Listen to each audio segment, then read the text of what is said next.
পুজো কমিটিগুলোকে রাজ্য সরকার অনুদান দিয়েছে, সেই কারণে প্যান্ডেলে প্যান্ডেলে মমতা বন্দ্যোপাধ্যায়ের ছবি রাখতে হবে।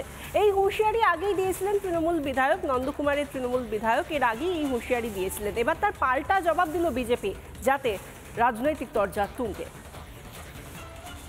বাংলার মুখ্যমন্ত্রী তিনি তো আপনাদের এই অর্থনৈতিক সাহায্য পুজোর জন্য দিচ্ছেন, তার ছবিটা কেন রাখতে পারেন না ক্লাবের সামনে, মঞ্চের সামনে?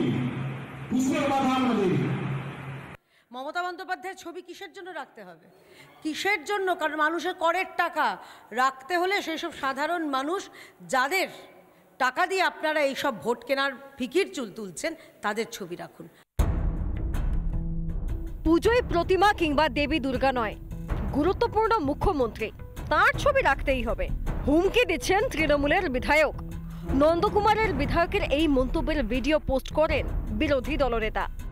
একটা ন্যূনতম সৌজন্য বোধ শুধু আপনাদের কারো কারো নেই যে মুখ্যমন্ত্রী মমতা বন্দ্যোপাধ্যায় যিনি টাকাটা দিয়েছেন আমাদের পুজোর জন্য, তাকে শুভেচ্ছা জ্ঞাপন করে তার ছবিটা, এটা আপনারা কেউ করেননি।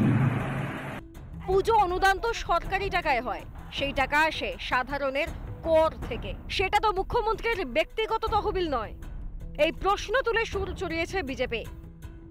এরা বলেছে যে লক্ষ্মীর ভাণ্ডার নেবে, কন্যাশ্রী নেবে, মিটিং মিছিলে আসতে হবে।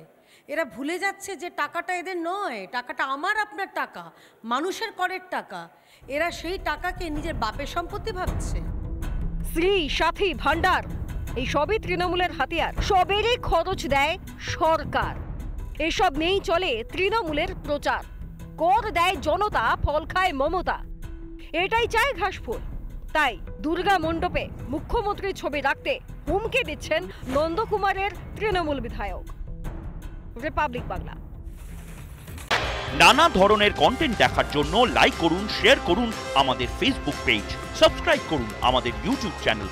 পাশাপাশি অন্যান্য ব্রেকিং নিউজের জন্য অবশ্যই চোখ রাখুন রিপাবলিক বাংলায়।